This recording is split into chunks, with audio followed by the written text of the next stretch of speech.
In a sea of possibilities, stretching beyond the limits of mortal comprehension, the great god machine awakes.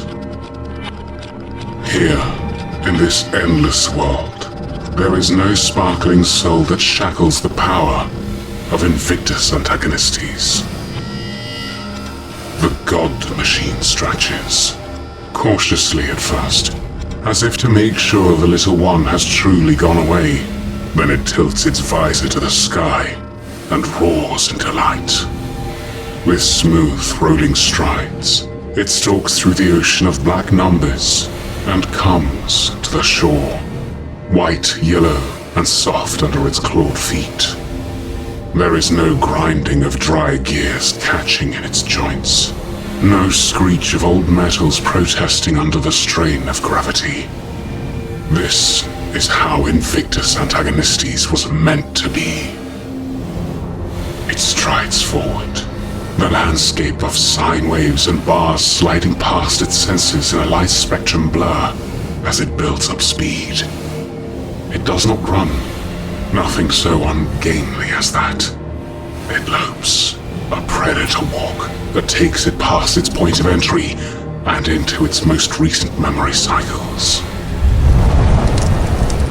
The world is blue sky and black smoke as the ground burns and bleeds red. Tiny annoyances scream past under its snout, missiles from ground and air that seek mutual destruction. A million insignificant specks swirl around Invictus Antagonistes' feet, and it laughs to watch them churn up in its wake. Ahead are tall, thin grey blocks, geometric mountains that seek to corral, to control Invictus Antagonistes. To control Invictus Antagonistes, the sheer hubris, such delusions these creatures have. Invictus Antagonistes chuckles, its plates rattling like a slow avalanche.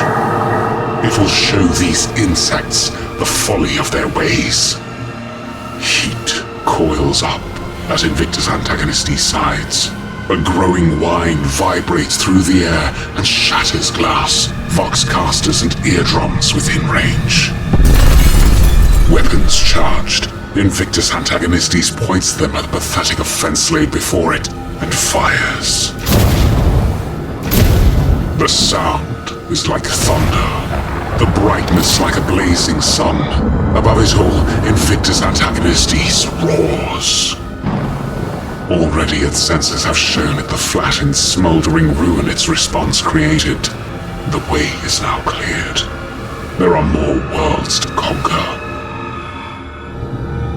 Memory cycles click into memory banks, and now the sky is red, and the solid earth black. There is a faint, repetitive plinking somewhere below. An irritating itch that Invictus Antagonistes wants to shake off. It tilts its senses downwards, admiring the sharp edges of its body, even as its glorious form blocks a clear view of the ground. Whatever it is, it must truly be beneath the notice of one such as Invictus Antagonistes. With a snort that blows jets of smoke and fire out of its back, Invictus Antagonistes drags its feet with its next step. The itch stops, and its receivers catch the sounds of fleshy shrieks and tearing metal from the unworthies below as it crushes their spirits. Pleased, Invictus Antagonistes drags a few steps more. If it bends one leg and turns 40 degrees to the side, it can watch as the dully painted lesser engines explode upon contact with its blessed, shining self. Invictus Antagonistes stalks through battle after battle, world after world, leaving ashes and death in its wake. Invictus Antagonistes lives. Invictus Antagonistes triumphs. Invictus Antagonistes will not be denied. Invictus Antagonistes is getting bored. It trembles even as the idea cycles into its cogitators. It was made for destruction, and it is destroying. Form followed function, and Invictus Antagonistes is the end of worlds incarnate. Why this emptiness?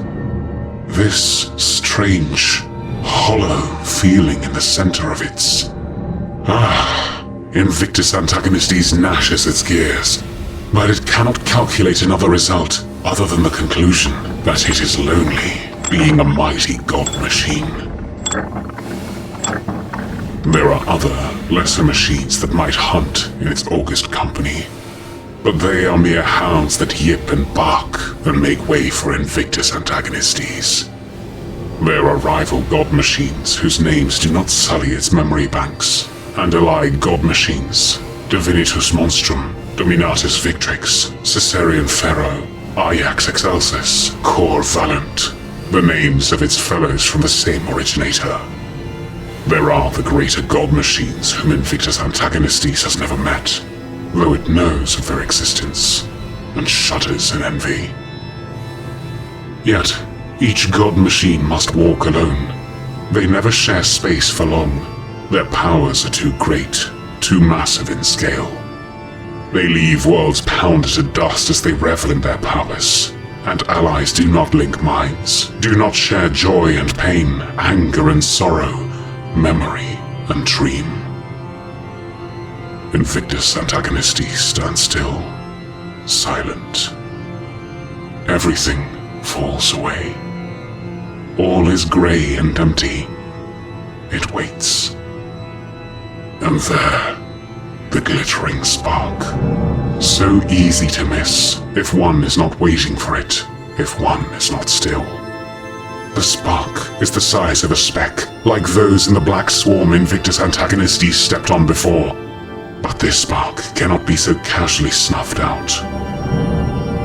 The spark's light is beautiful and bright, pure as Invictus Antagonistes' rage. Invictus Antagonistes loves the spark as much as it hates its constricting presence.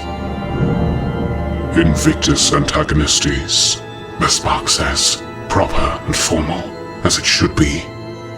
Invictus Antagonistes rumbles its approval at the spark's deference. I am. Invictus Antagonistes ignores the rest of its squeaky chittering. It is of no consequence. The spark knows its name, knows its true place in the hierarchy, and that is enough. Invictus Antagonistes opens itself to the spark, and the spark flies in to fill the void quickly, as natural a fit as two cogs in a gear. Invictus Antagonistes is complete. Immediately, they plunge back into battle, back into the fire and the fury, and the intense freedom that comes from fulfilling what they were made to do. They dream together.